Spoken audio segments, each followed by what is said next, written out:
I had always been pretty good at keeping my little hobby under wraps. From a young age, I'd managed to stay under the radar, slipping through life unnoticed. But now, finally out on my own for the first time since high school, I was determined to make the most of my newfound freedom. Over the years, I secretly built up a collection of clothes, jewelry, little treasures, and as I unpacked them in my new place, I felt something stirring inside me. A quiet resolve. I wanted to do better, to be better. With no sisters to guide me, just my cousin Joyce and my mother who, at 50-something, wasn't exactly the style icon I aspired to. I knew this journey would be mine alone. Time to experiment, time to take chances. I'm Brian, 21 years old, standing at 5'6" and weighing in at a lean 131 pounds. Brown eyes, sandy brown hair, and working my way up the retail ladder as a management trainee at a local department store. Not exactly the dream job, but it paid the bills. I had a car, a couple of years old, and a modest $1,200 tucked away in the bank. My wardrobe: 2 skirts, 3 blouses, 1 solitary pair of shoes, and a handful of jewelry. My furniture screamed early attic, a fancy way of saying I was just scraping by. But it was a start, a shaky, uncertain start, but a start nonetheless. I was in the middle of unpacking when Joyce dropped by. We were close, just a few months apart, with me holding the seniority card. And let's be real, she was a knockout. Brown hair cropped into a cute pixie cut, wide-set eyes that could melt stone, and a killer figure. 36 to 24, 36, if anyone's counting, with legs that just didn't quit. And she knew it, always showing them off in short skirts that hugged her narrow waist.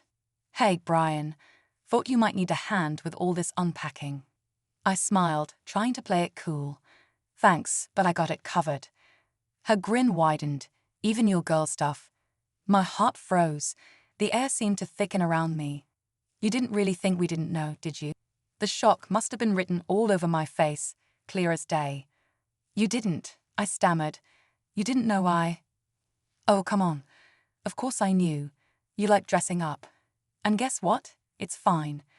I sat down hard on the bed, feeling my pride deflate like a punctured balloon.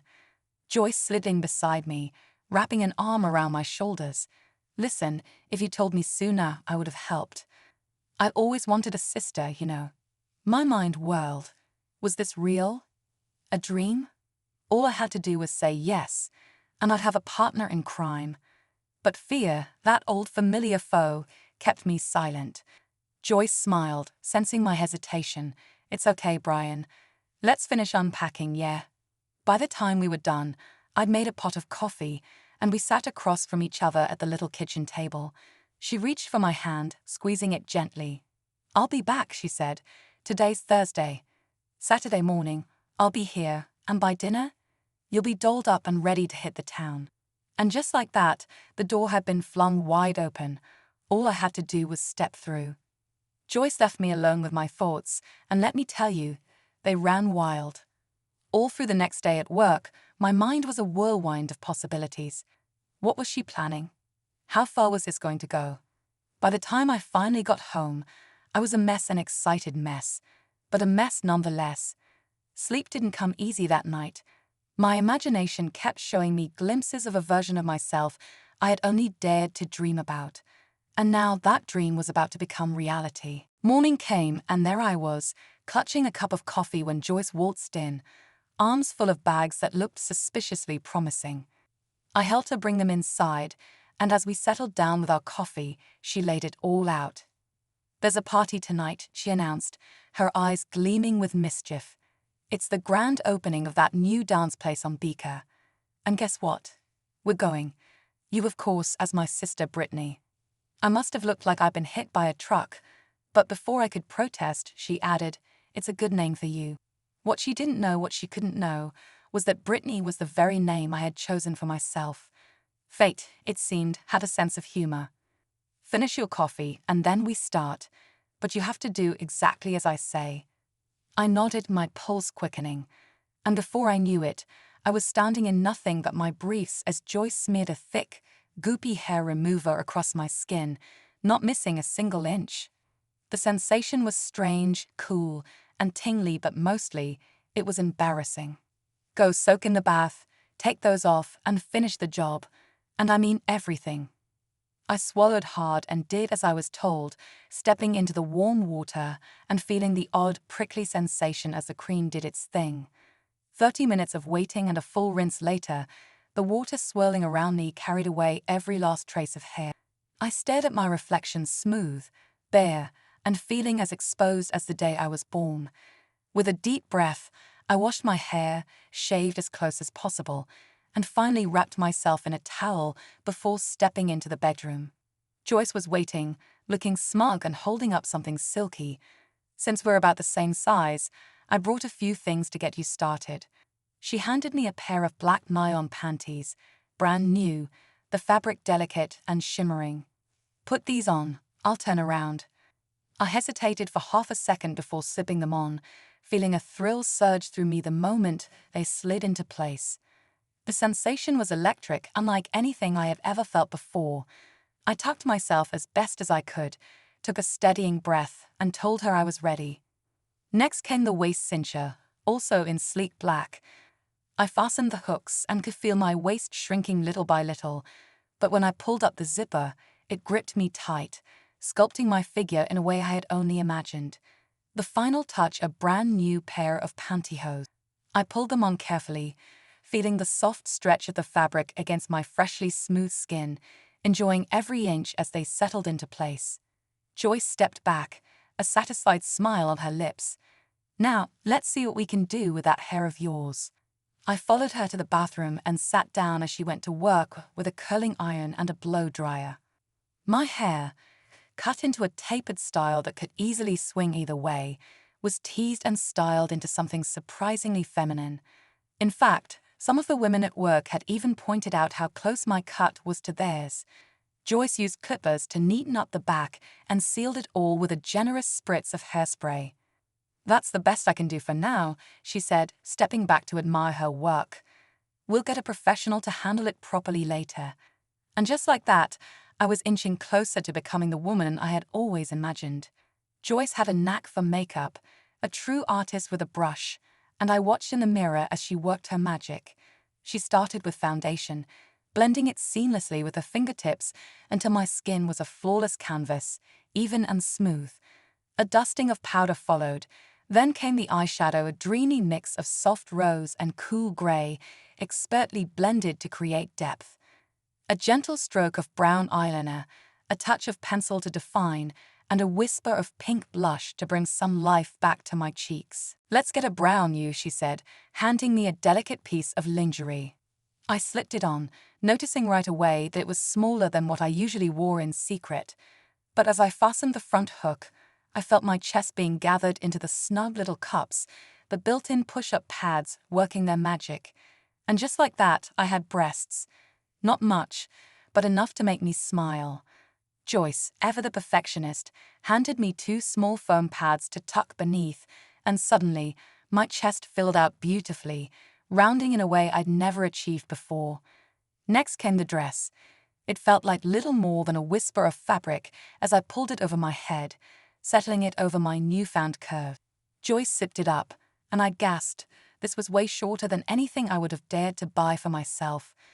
A sleek blue sheath, hugging me in all the right places, cinched with a gold hoop chain belt that shimmered under the light. She eyed my feet with disapproval before handing me my worn-out shoes.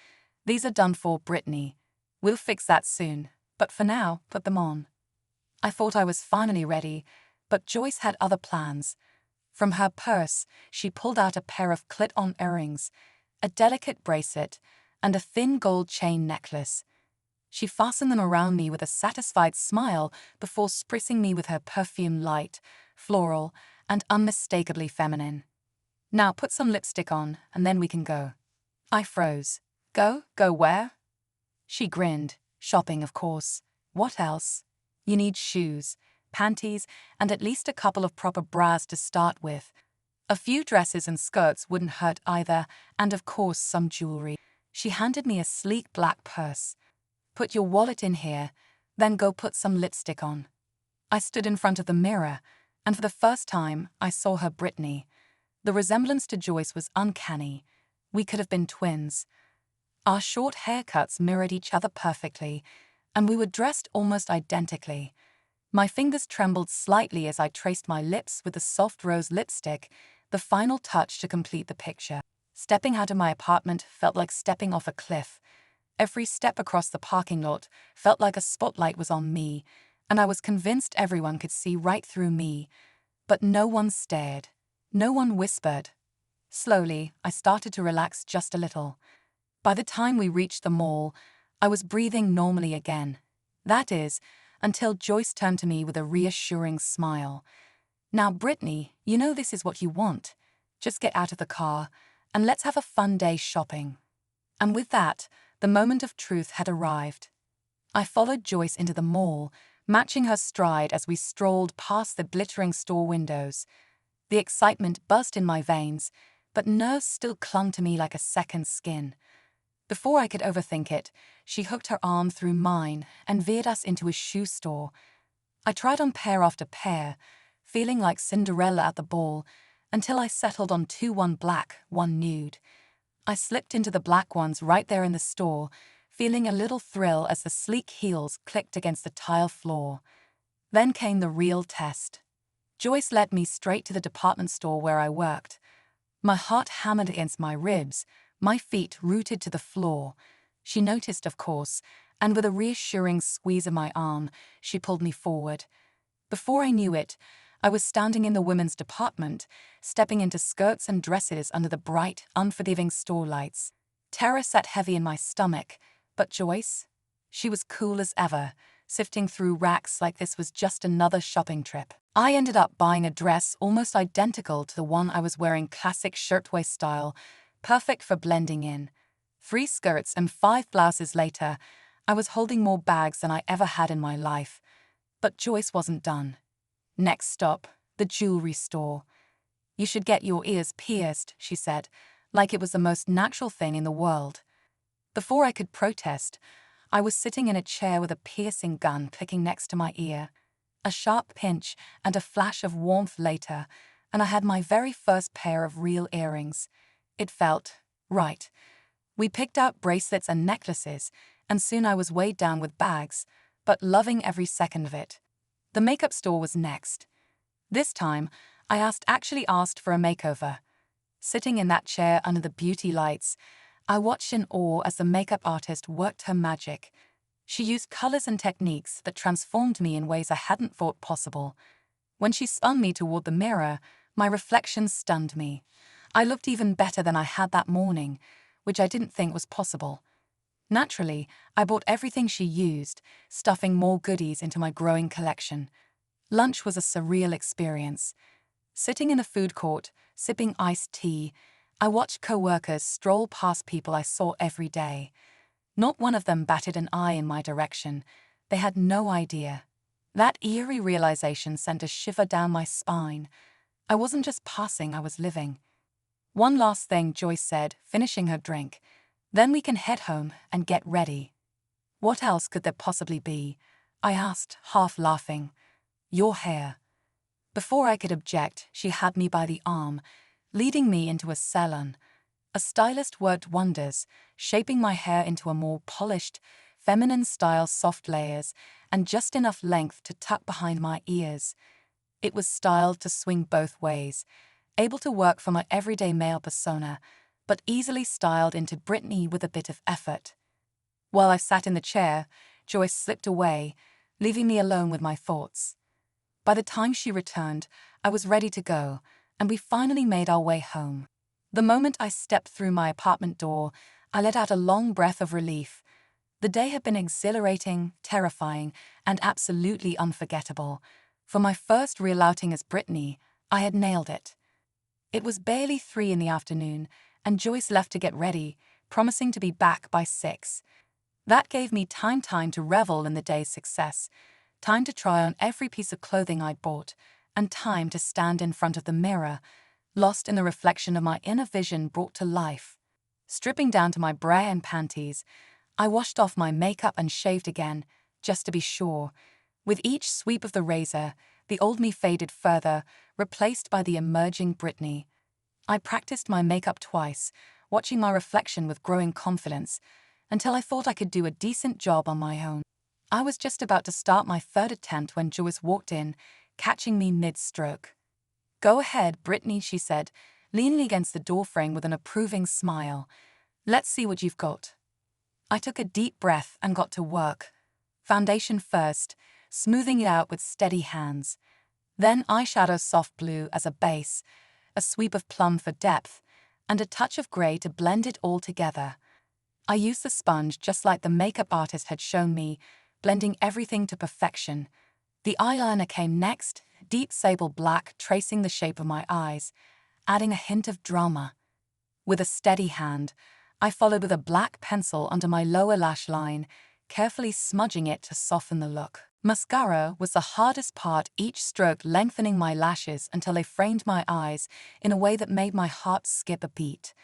A touch of rose blush to my cheeks, blended to perfection, and I turned to Joyce with a hopeful smile. "Very nice," she said, clapping her hands. "You learn quick." Hearing her say that, seeing the pride in her eyes, it was everything I had hoped for. Back in my bedroom, Joyce perched comfortably on the bed, watching with a knowing smile as I slipped my new red dress over my head. The fabric felt like liquid fire against my skin, having every curve just right, flaring delicately at my corseted waist, and stopping daringly about 3 inches above my knees.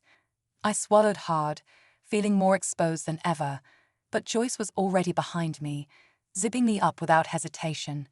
I reached up to replace my simple studs with the gold hoops she handed me, their weight a pleasant reminder of the transformation I was stepping into. The dress, with its low round neckline and short sleeves, called for accessories, and Joyce knew just the thing. She handed me a gold-trimmed watch, slipping it onto my wrist with a finality that made my pulse quicken. A choker-style gold necklace followed, sitting elegantly just above the dress's neckline. Then came the red patent leather shoes, ankle straps fastening with a soft click, and suddenly, I wasn't just wearing a dress. I was wearing an identity. "Before we go any further, let's do your nails," Brittany, Joyce said, leading me to the kitchen table. I watched, fascinated, as she filed and shaped a set of fake nails, pressing them onto my fingers with practiced ease. 2 coats of bright red polish later, and I was mesmerized by my own hands, the color bold and unapologetically feminine. We sat in silence, waiting for the polish to dry, and I felt the weight of what I was about to do settle into my bones. Joyce broke the silence with her usual confidence. "If you watch how you sit and walk, your mannerisms, be demure. Nobody will ever guess, Brittany. And I'm not telling a soul, so relax and enjoy yourself tonight." "Easy for you to say," I muttered. "If a guy wants to dance with you, you can just say yes. Me? I'll be sitting on the sidelines watching. And what if some guy actually hits on us?" Joyce laughed, the sound light and full of mischief. "So what? Let them. There's no reason you can't dance, drink, or do anything else. Honestly, Brittany, you look better than half the girls I know." Once my nails had dried, I added the finishing touches: rings, a red purse that now held my essentials, my newly transferred female wallet, a brush, a mirror, lipstick, and tissues. Standing beside Joyce in the mirror, the resemblance was striking. With our matching red dresses, hers a touch shorter and more revealing, we were practically twins. The thought thrilled and terrified me in equal measure. The walk to Beaker Street Place felt like an eternity, each step across the pavement amplifying my nerves. But with Joyce's steady presence beside me, I pushed through. The line outside the club wasn't long, and soon we were seated at a table near the dance floor. I expected eyes to linger, whispers to follow in my wake, but to my surprise, nobody gave me so much as a second glance except the guys, who were definitely interested. When the waiter came by, I instinctively went for the steak, but Joyce intervened with a stern look. "Wait is a girl's worst enemy, Brittany," she warned, nudging me toward a fish dinner with salad, coffee, and absolutely no dessert. I sighed, resigning myself to the new reality. The band kicked off with soft rock, filling the room with an electric hum of excitement. Before I could settle into my chair, a guy approached and asked me to dance. I opened my mouth to refuse, panic rising, but one look from Joyce told me I had no choice. Taking a deep breath, I slipped my hand into his and let him lead me onto the dance floor. The moment he pulled me close, my whole body tensed. The feel of a man's arms around me, guiding me effortlessly across the floor, was unnerving to say the least. But as the music flowed, I found myself adapting, following his lead with surprising ease. His name was Andrew, and he was charming, if a little too eager. I managed small talk, enough to get by, and when we returned to our table, Joyce leaned in with a teasing grin. "Ladies' room break," she announced, and I followed, feeling the surreal rush of stepping into the women's restroom for the first time. Once inside, Joyce smirked. "That guy you're dancing with has stars in his eyes, Brittany. I'll bet he asks to take you home." "No way," I blurted, my heart pounding. Joyce just laughed. "We'll see. If my guy asks me, I might say yes. And if yours does, well, you might have to. We'll figure it out later." I stared at her, horrified. This was my first time out, and Joyce was already plotting ways to get me into trouble. What had I gotten myself into? As it turned out, Joyce's guy did ask if he could take her home, and while she declined, she casually mentioned that we'd both be free for lunch the next day. Just like that, our little adventure had extended into another round. Andrew, ever the gentleman or perhaps not so much, walked me to the car, his arms snugly wrapped around my waist the entire way. The weight of it, the possessiveness, sent a flurry of emotions through me. I knew it was coming, and oddly enough, I didn't find myself resisting the idea. When he pulled me in and kissed me, his tongue boldly exploring my mouth, I felt a dizzying mix of excitement and disbelief. His hand, wandering lower than I expected, sent a thrill through me that left me breathless when he finally pulled away. Joyce, always the observer, smirked knowingly. "That was some kiss, Brittany. He'll be back, trust me." And somehow, deep down, I knew she was right. The bigger question was, why didn't I mind? Back home, safe within my four walls, I undressed slowly in front of the mirror, savoring every step. Peeling away each layer, I admired the way the dress had hugged me, the way I'd carried myself, the way I had felt. Washing off my makeup, I slipped into bed, my mind swirling with images of the night, replaying every moment with a mixture of exhilaration and uncertainty. Morning came, and with it an undeniable eagerness. I wasn't ready to let go of Brittany just yet. Showering and shaving meticulously, I applied my makeup, keeping it softer this time. A light foundation, a dusting of powder, soft brown eyeliner, and a hint of blusher. Enough to feel polished, but not overdone. Sliding into a fresh pair of lace-trimmed white panties and a matching bra, I carefully placed the small foam pads, adding just the right amount of fullness. My pantyhose smoothed over my legs effortlessly, and I reached for the white shirtwaist dress with the floral print, cinching the belt just enough to enhance my waist. The white flats felt practical yet dainty, and with breakfast on my mind, I left my hair for later. After a quick meal, I tackled the curling iron, struggling through a few attempts before finally achieving something close to what the stylist had done. Button earrings, a gold and white necklace, and a matching bracelet completed the look. A touch of pale rose lipstick, a spritz of perfume, and I felt ready. Ready for what exactly? I wasn't sure. Joyce called right at noon, her voice brimming with excitement. "Are you dressed?" "Yes," I said, nerves creeping back. "Good, because the guys are at my place and we're heading over." My heart skipped. They weren't wasting any time. The doorbell rang, and with a quick check around my apartment to make sure it was presentable, I opened the door. Andrew's smile was warm, his eyes scanning me with obvious appreciation. He leaned in and gave me a light peck on the cheek, the familiarity of it both thrilling and unnerving. "Nice place, Brittany. You live here alone?" he asked, glancing around. I caught Joyce's gaze, but she left me to answer. "Yeah," I said, keeping it simple. "Just moved in." Fred, Joyce's guy, clapped his hands together. "Shall we?" Grabbing my purse, I followed them out to the car. Andrew and I took the front seats, and though he didn't touch me, I could feel the weight of his gaze. His eyes spoke louder than words, and I knew exactly where his thoughts were drifting. At the restaurant, just as I was settling in, I spotted Joyce's parents seated at a nearby table. Panic gripped me. Would they recognize me? Would they say something? But they only smiled, waved politely, and went back to their meal. I held my breath until Joyce gave me a small shake of her head, silently telling me to stay calm. Lunch passed in a blur of conversation and stolen glances. Joyce and Fred, clearly eager for some alone time, decided to drop Andrew and me off at my place, promising to return by 5 for dinner and a movie. And just like that, I was alone with him. The shift in energy was immediate. In the quiet of my apartment, the air felt heavier, charged with something unspoken. I retreated to the kitchen under the pretense of making a snack, but Andrew followed, stepping in close and wrapping his arms around me from behind. I stiffened, opening my mouth to protest, but he turned me around swiftly, his lips finding mine before I could get the words out. I should have stopped him, but instead I melted. My arms found their way around his neck, and as his hands roamed, I found myself not resisting but leaning into his touch.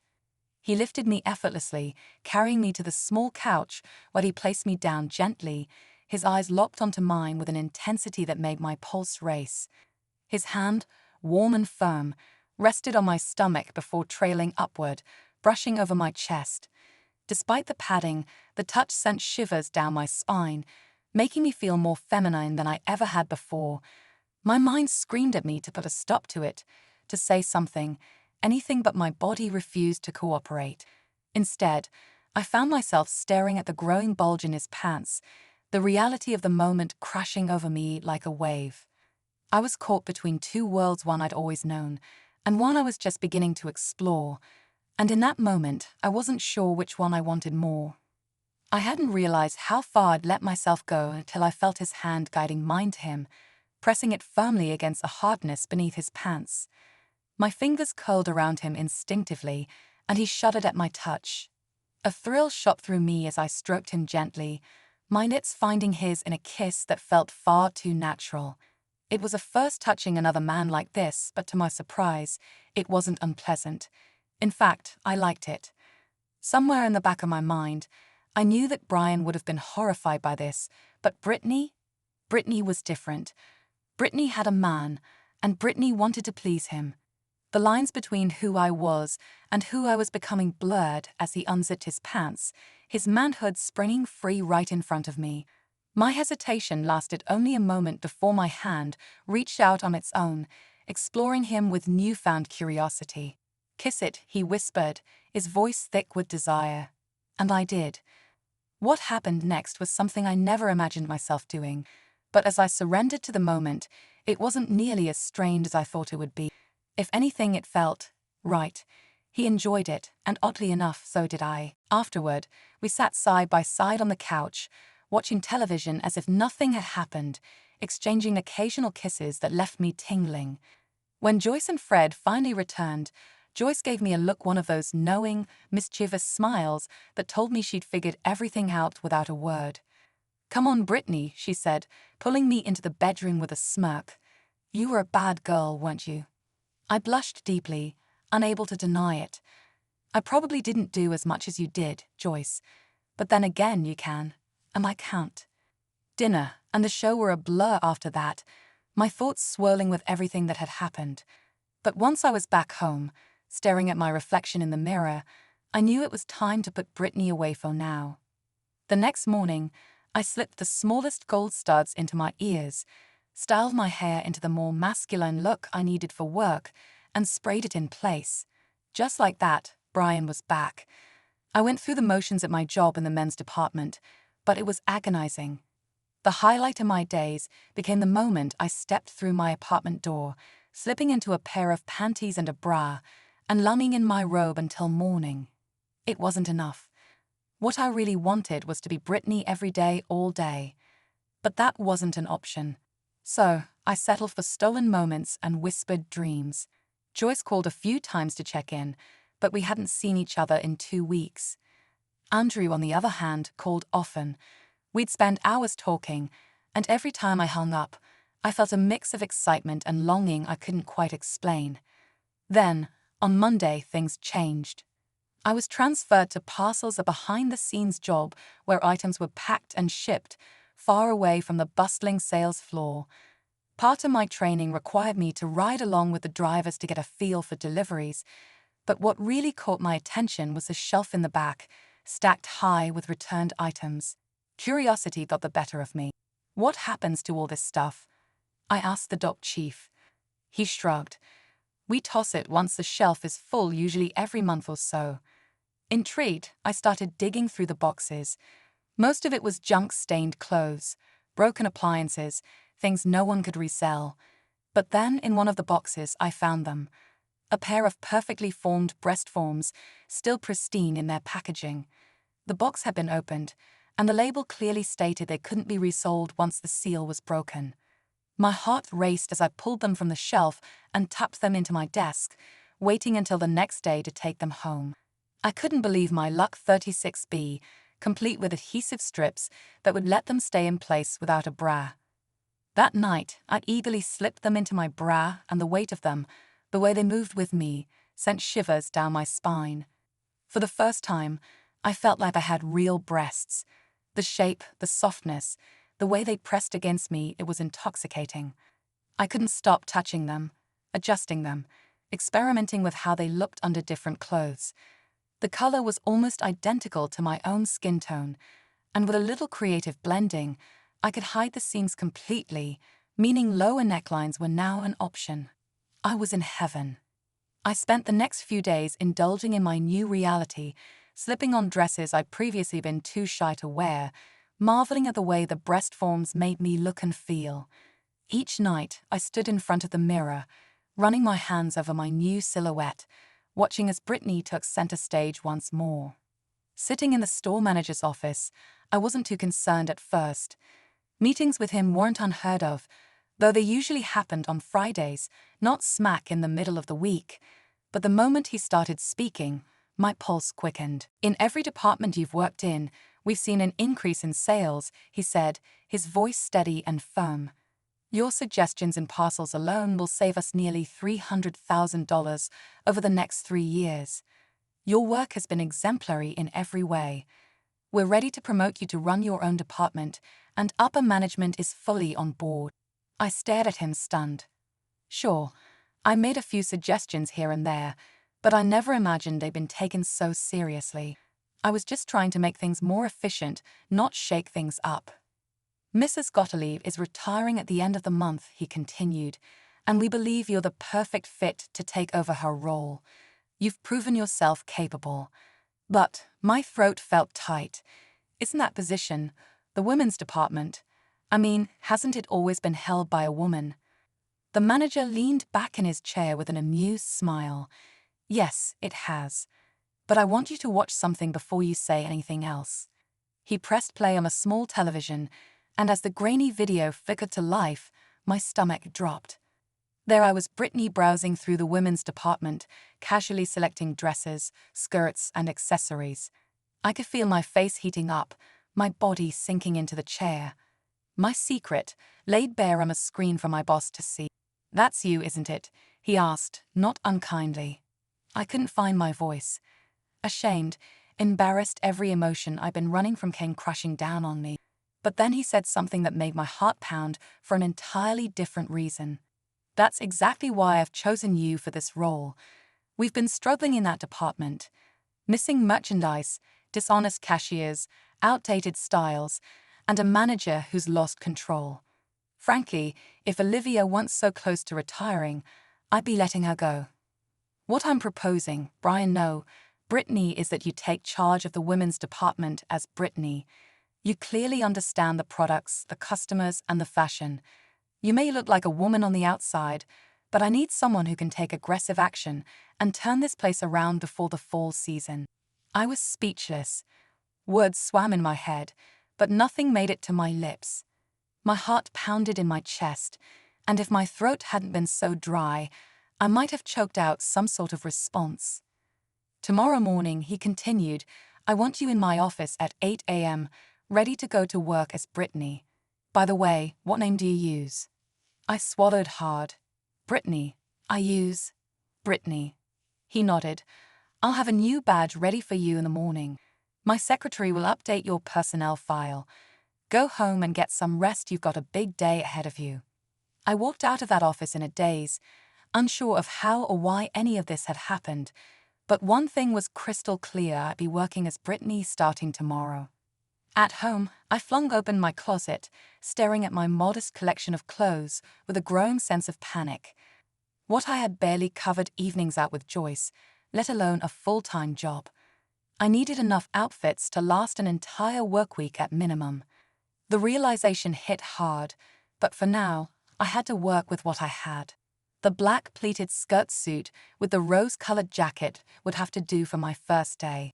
I laid it out carefully, along with a matching camisole, stockings, and my black heels. My undergarments, lace-trimmed panties, a black bra, and of course, my prized breast forms were set beside them. With a deep breath, I grabbed a bottle of hair remover and headed to the bathroom. If I was going to do this, I was going to do it right. It took longer than I thought, meticulously smoothing my skin and ensuring every inch was perfect. My nails followed next.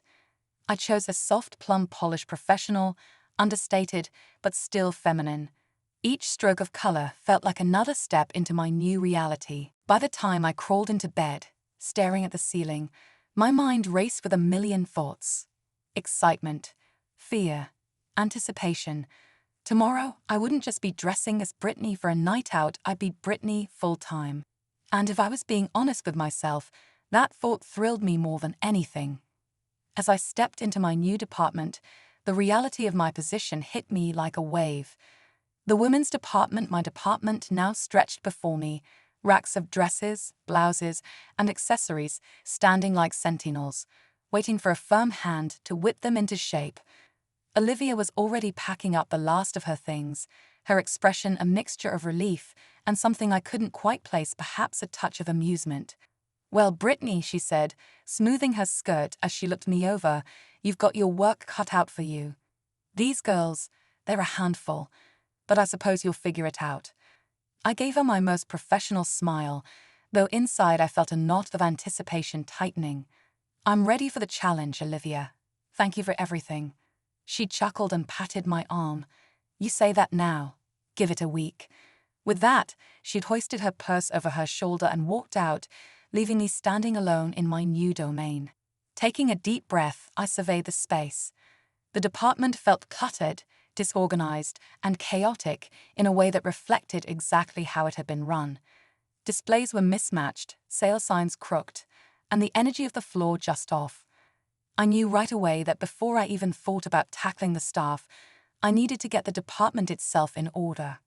One by one, the employees started filtering in for their shifts, and I greeted them each with a warm smile and a handshake, doing my best to radiate confidence. It was clear they weren't sure what to make of me yet, some skeptical, others curious. Kelly, the one Olivia had praised as a long-term employee, watched me with an air of quiet assessment.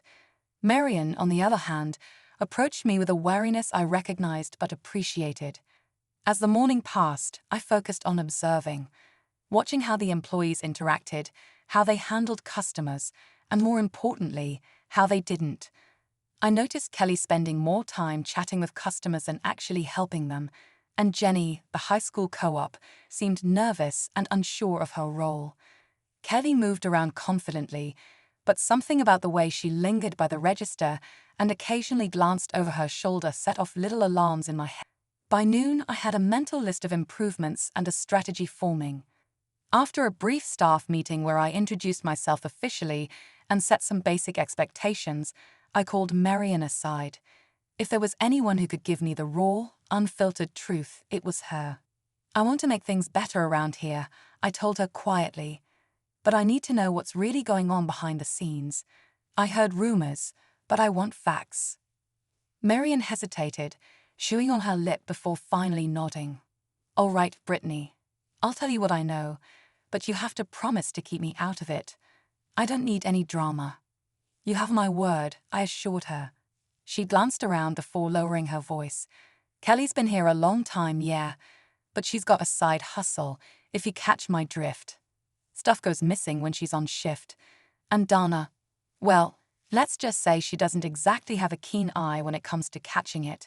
Either she's too busy with her stories or she's turning a blind eye. Hard to say. I nodded, taking it all in. Thank you, Marion. This stays between us. She gave me a wary smile. Good luck, boss. As I watched her walk away, I felt the weight of my new responsibilities settle over me like a second skin. It wasn't just about looking the part anymore. I was the part. Brittany wasn't just a fantasy now, she was the boss of this department, and it was time to prove that she could handle it. I straightened my blouse, smoothed down my skirt, and stepped onto the floor with purpose. It was time to show them all what Brittany was really capable of. Taking over the department had been a whirlwind, but after sorting through the staff, setting up cameras, and catching Kelly in the act, I felt a newfound confidence settling into my bones. Firing her on the spot had been both nerve-wracking and exhilarating. Brittany had authority, and I was reveling in it. Moving Jenny to parcels turned out to be the right call too. Without her struggling at the register, the cash flow smoothed out almost immediately. With things at work finally falling into place, I decided to treat myself. My Thursday off became a full-fledged shopping spree, my credit card taking hit after hit as I built up a wardrobe that finally reflected the life I was living. Brittany wasn't just a weekend indulgence anymore, she was me, day in and day out. Trying on clothes in the dressing rooms felt second nature now, and the thrill of seeing myself in elegant dresses and stylish blouses no longer came with that anxious edge. Of course, with my new position came perks like getting the special adhesive tapes for my breast forms faster and with a sweet 20% discount. That little privilege alone made me smile every time I placed an order. I was standing in front of the mirror, adjusting the plunging neckline of a sleek black evening gown, when I heard a familiar voice behind me. Brittany. I spun around to see Joyce standing there, her eyes wide, taking in the sight of me practically spilling out of the dress. The bodice hugged my chest so snugly that my breasts swelled over the cups, the fabric clinging to every inch of my form like a second skin. You've changed, she blurted, and I could see the surprise and maybe a little admiration in her expression. I gave her a small, knowing smile. Let me change, and we'll go grab a bite. Slipping back into my jeans and sweater, I joined her outside, my heart pounding with a mix of excitement and nervousness. I'd been keeping all of these changes under wraps, waiting for the perfect moment to reveal them. Over lunch, I spilled everything: how I was now Brittany full-time, the promotion, Andrew's frequent calls, and how comfortable I had become in this life. Joyce just sat there, jaw slack, eyes blinking rapidly as she processed it all. You mean to tell me you're always Brittany now? Like, all the time? I grinned, stirring my coffee. That's right. And I've only seen Andrew once since that first night, but he calls me almost every night. She let out a low whistle, shaking her head in disbelief. I'll be damned. I couldn't help but laugh at her reaction. It felt good to finally share everything with her, to see her taking it all in with genuine curiosity rather than judgment. Later that evening, Joyce came over for dinner, and we curled up on my new couch, my little oasis of femininity in an otherwise unchanged apartment. I wore a soft pink blouse, something simple but undeniably Brittany, and as we sipped wine and swapped stories, I realized how much of our conversation kept circling back to Andrew. His deep voice on the phone, the way he made me feel with just a simple touch, the way he talked about taking me out again soon. Joyce listened with a smirk that grew wider with every little confession, and it wasn't until after she left that I realized just how much he'd been on my mind. Lying in bed that night, running my fingers absent-mindedly over the lace of my brow, I couldn't help but wonder, was Brittany just my career now, or was she starting to become something more? Sitting in my new office, I could hardly believe how far I had come in such a short time. 3 months ago, I was stepping into the women's department with a mix of nerves and excitement, unsure if I could truly pull this off. Now, I was not only succeeding but thriving so much so that the company had decided to invest in my vision. I glanced around the spacious office, complete with a sleek desk, a comfortable chair that practically screamed authority, and a view that overlooked the bustling store floor below. It was mine. all of it. And yet, the reality of it all hadn't quite sunk in. The meeting with Franklin had been a whirlwind. He'd come in with skepticism but left impressed, and for good reason. The numbers spoke for themselves, sales were up, losses were down, and the women's department was finally becoming a place where customers wanted to shop. My ideas weren't just cosmetic. They were practical, driven by an understanding that came naturally to me, thanks to years of being a woman in my own way. And the biggest revelation, they wanted me to stay as Brittany. Not only did they accept it, but they also encouraged it. I wasn't just blending in anymore. I was being recognized, respected, and rewarded. I smoothed down my mint green skirt, feeling the luxurious fabric against my legs. It was funny how natural this had all become, how the weight of my breast forms, the soft swish of my skirt, the gentle pinch of my heels all felt like second nature now. Even my hair, now styled into a sleek pageboy cut, framed my face just the way I liked it. There was no more hesitation when I reached for a tube of lipstick or adjusted my jewelry. Brittany wasn't a role anymore, she was me. Marian stepped into my office with a nervous smile, clutching a clipboard. "Boss," she said, her voice carrying that hint of sarcasm she loved. "So, does this mean I'm running the show while you're off playing designer?" I grinned. "You bet. And I expect you to keep things running smoothly. No excuses." She chuckled. "I'll keep 'em in line. Don't you worry." Her eyes softened slightly. "You know, Brittany, I never thought I'd see the day where someone like me gets a shot like this. Thanks for believing in me." I felt a lump in my throat, but kept my smile steady. "You earned it, Marian. Now don't make me regret it." After she left, I pulled out the project timeline and started going over the plans. The next few months would be a whirlwind of meetings, decisions, and, inevitably, challenges. But I was ready for it. I had come this far, and I wasn't about to stop now. Later that evening, I met up with Joyce for dinner to share the news. She was already waiting at our favorite spot, her eyes lighting up as soon as I walked in. "All right, spill it," she said the moment I sat down. "You're practically glowing." I laughed, unable to contain my excitement. I got promoted, level 7, 80 grand a year, a company car, and they want me to stay as Brittany full-time. Joyce's jaw dropped. "Are you serious?" "Brittany, that's amazing. I mean, I knew you were good, but I didn't think they'd." "Neither did I admitted, stirring my drink. "But they're backing my entire plan. I'll be working with architects and contractors to revamp the department from the ground up." Joyce leaned in with a grin. "So, what does this mean for you personally? I mean, you're basically living as Brittany 24/7 now. Are you happy with that?" I paused, the question hanging in the air. "Yeah," I said softly. "I really am. It's not just a job anymore, Joyce. It feels right." She smiled knowingly. "I'm proud of you. And hey, does Andrew know about all this?" I shrugged. "We talk almost every night, but I haven't told him yet. I guess I'm still figuring things out." Joyce smirked. "Well, something tells me he'll be thrilled. You better brace yourself." We spent the rest of the evening laughing, celebrating, and of course, gossiping about my new position. As I walked back to my car, heels clicking confidently on the pavement, I realized that for the first time in my life, I wasn't just dreaming anymore, I was living it. And I couldn't wait to see where this journey would take me next. Hearing Andrew's words felt like a weight lifting off my chest, a weight I hadn't even realized I was carrying for so long. I stared at him, completely speechless, my mind racing to catch up with the reality unfolding in front of me.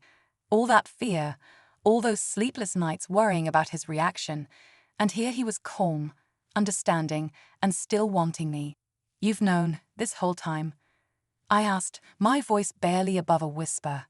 He smiled gently. "Yeah, Brittany, but it didn't change how I felt about you. I enjoy being with you, not just the idea of you. And honestly, I was just waiting for you to tell me in your own time." I wiped away the tears that had begun to spill down my cheeks, a soft, incredulous laugh escaping me. "I don't know what to say. I thought you'd walk out that door the second I told you." He leaned back, resting his hands behind his head. "Well, I'm still here. And I'm still asking, are you coming with me to the condo, or what? I couldn't stop smiling, the rush of relief and happiness bubbling up inside me. Yeah, I'd love to. The next few days were a blur of preparation, excitement, and a nervous energy I couldn't quite shake. Joyce, of course, was thrilled when I told her everything. She smirked over coffee, nudging my arm.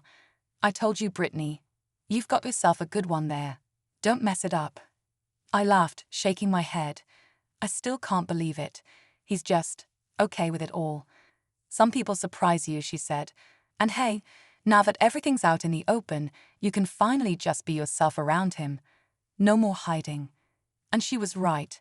For the first time in a long time, I felt truly free. The drive up to Andrew's condo was long but peaceful, the trees lining the road flashing by in shades of green and gold. Sitting in the passenger seat, dressed in my favorite sweater and jeans, I felt more confident than ever before. There was no more pretending, no more fear lurking beneath the surface. Andrew knew everything, and he was still here, still holding my hand, still calling me beautiful. When we arrived, his condo was everything I imagined it would be: cozy, with big windows that looked out over the lake, and a fireplace that promised warmth and comfort on chilly nights.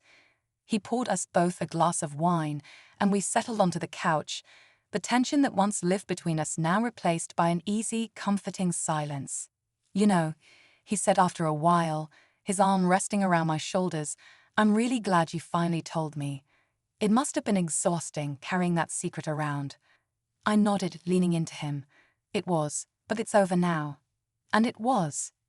Sitting there in the soft glow of the fire, with Andrew beside me and my life finally feeling like it was falling into place, I realized something: I wasn't just playing the role of Brittany anymore. Brittany was me, in every way that mattered. And the best part, I wasn't alone in it anymore. As I looked up at Andrew, I smiled, knowing that this was just the beginning of something even better. Andrew and I spent that entire weekend wrapped in each other, exploring the depths of our love and discovering just how much we truly belonged together. There were no more doubts, no more fears, just us. He saw me for who I was, not just who I presented to the world, and in his arms, I felt something I had never known before: complete acceptance. We lay in bed long after the sun rose, his fingers tracing lazy circles on my bare back as he whispered sweet nothings into my ear, making me giggle and blush like a schoolgirl in love. When Joyce called the next day, I could hardly contain the joy in my voice. She listened patiently, with that knowing smirk I could practically hear through the phone. "I told you, Brittany," she teased. "You're worth loving. I always knew it, you just needed to catch up." And she was right. It was something I had never let myself believe until now. The invitation to lunch with her parents made my stomach flutter with nervous anticipation, but her confidence in their acceptance soothed me. I chose my favorite afternoon dress, a soft floral number with a gentle swing to the skirt, and when I walked through their front door, I was met with open arms and warm smiles. Kelly and Hank welcomed me as if I had always been Brittany, their kindness washing over me in waves of reassurance. Kelly's words made my heart swell. My mother had known. It was as if a missing piece of the puzzle had been quietly sitting there all along, waiting for me to find it. "You have always been a part of our family," Kelly said softly, her hands holding mine tightly. "Now, you just look the way you were meant to." The stoic figure I once feared would reject me proved to be the most surprising of all. He sat beside me, telling stories about my childhood, chuckling at memories I had long forgotten. It felt like coming home, to a place I didn't realize I had missed so much. And Joyce? She sat beside me, smiling as if she had known this day would come all along. As the days passed, my bond with Joyce grew stronger than ever. We shopped together, redecorated my apartment to truly reflect my personality, and shared late-night talks over wine, laughing until our sides ached. But with all the changes in my life, one thing became clear: Andrew and I were growing closer, and our future was something I could no longer ignore. Then, one evening, under the glow of the soft lighting in my apartment, Andrew knelt before me, his hands trembling just slightly. "Brittany," he said, his voice thick with emotion, "I love you, and I want to spend the rest of my life with you. Will you marry me?" Tears blurred my vision, but my answer was immediate. Yes, 1,000 times yes. Joyce squealed with joy when I told her, practically demanding to be my maid of honor on the spot. Marion, my loyal friend and former employee, was equally thrilled to stand by my side as a bridesmaid. The wedding planning was a whirlwind of excitement, and as I stood in front of the mirror on my wedding day, dressed in a breathtaking ivory gown with delicate lace sleeves, I saw a woman I never imagined I could become a bride. The ceremony was intimate yet perfect. Andrew's eyes never left mine as we exchanged vows, his touch steady and reassuring as he slipped the ring onto my finger. When we kissed, I knew beyond any doubt that I was exactly where I was meant to be. Our honeymoon was a dream, a romantic getaway to a sun-drenched island where I could finally bask in the warmth of my new life without fear or doubt. As the years went on, my life as Brittany flourished. I continued to thrive in my career, with the women's department becoming one of the store's top-performing sections. Joyce and I remained as close as sisters could be, and Andrew, he loved me more deeply with each passing day. But the biggest surprise of all came one spring morning when I walked into the office to find a letter waiting for me. It was from the corporate headquarters, an offer to become the regional manager for all women's departments in the entire chain. My hard work had not gone unnoticed, and now I was being given the opportunity of a lifetime. I ran my fingers over the crisp envelope, a slow smile spreading across my lips. If only that scared young person I used to be could see me now. Joyce burst into my office a moment later, eyeing the letter in my hands. "Well, what is it?" I grinned. "It's everything I ever dreamed of, Joyce." And it was. From a quiet longing hidden away in the back of my closet to standing tall in the world, fully embracing who I was, I had finally found my happiness. I had my career, my love, my family, and most importantly, I had me. Life has a funny way of unfolding, of leading us down paths we never expected, but I wouldn't change a thing. Because in the end, I realized something. I wasn't just living my dream, I was creating it.